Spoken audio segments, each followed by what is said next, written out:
way, baby.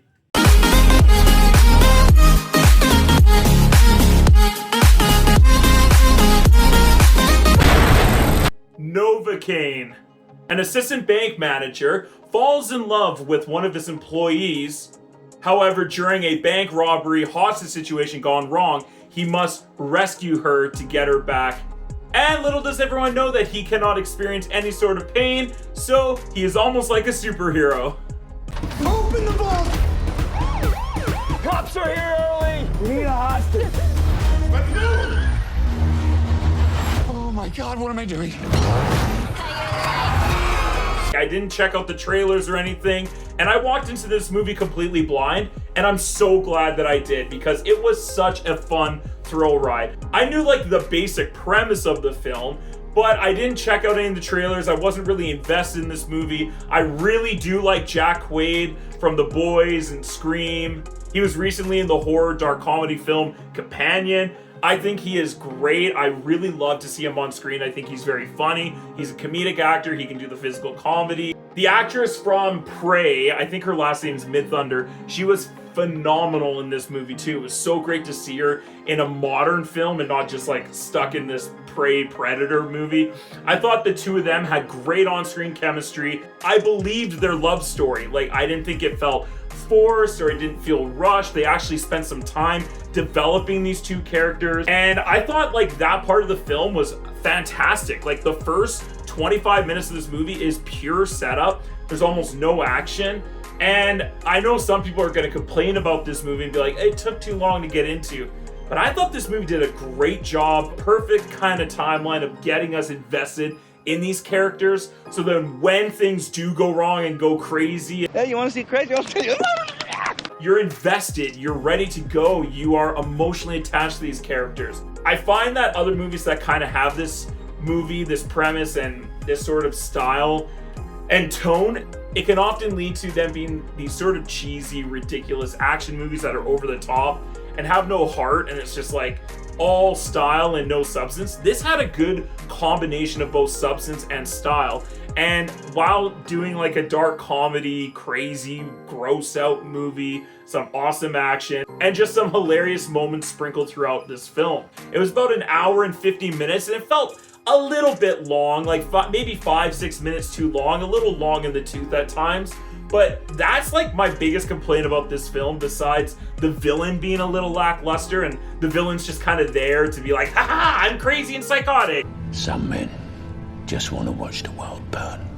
And there's no sort of real stakes to that character. But besides that, this movie is a ton of fun. The action isn't, John Wick Chapter 4 or anything like that, but it's still really well directed, a lot of fun. There's some cool moments, some really interesting way that, he doesn't feel pain, and that's shown throughout this film, like arrows through the leg, and then he like kills someone with his legs, and just some awesome deaths in this movie that if you're into these kind of kills and thrills, I think you'll really thoroughly enjoy this film. Something that is so great that this movie didn't do was make fun of itself, or kind of do that tongue-in-cheek sort of action comedy that has become so prevalent over the last 5 to 10 years. Really a lot of that's due to like Deadpool and that sort of humor. This movie is not like that. It takes itself actually pretty seriously at times and is really invested in these characters and the romance.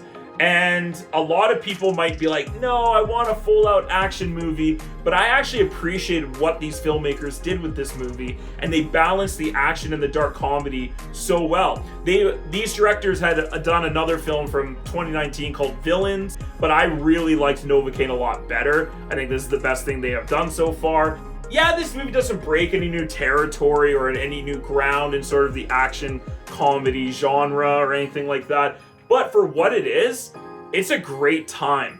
And I thought they made some really smart script choices and writing beats that were legit surprising and a lot of fun.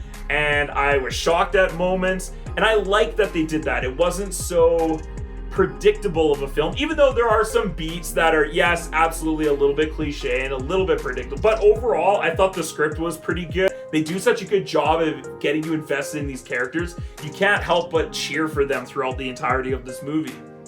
Another really smart thing that these filmmakers did was they didn't put like a narration over this film. This is the kind of movie, the kind of genre that I can see a lot of screenwriters and directors just like putting in narration so they can just kind of tell everyone how everything is and fast forward through to get to the action of this film. But they actually take their time, build character, build moments that are genuine.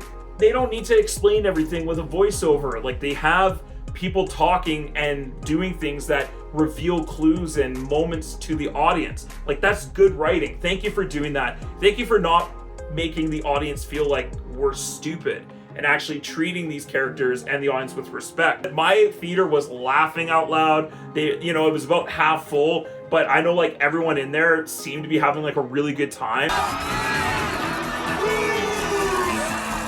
All the side characters too, the supporting cast is great. He plays Ned from Spider-Man Homecoming with Tom Holland. He is hilarious and great in this film. Was it a masterpiece? No, but what they sought to do and the way that they did it, I thought they executed a really fun movie and might be one of my favorite films so far since the beginning of January of 2025. Like, we're already in mid-March here and there really hasn't been that many great movies this year so far. This is kind of one of the first ones that I had an awesome time and I was legit impressed with. So I'm gonna go ahead and give Novocaine a B+. Thank you so much for watching, everyone. If you like this video, click that like button and subscribe to my channel for more content. Also, comment down below, what did you think of Novocaine? Did you love this movie? Did you hate it? Was this the action movie that you wanted?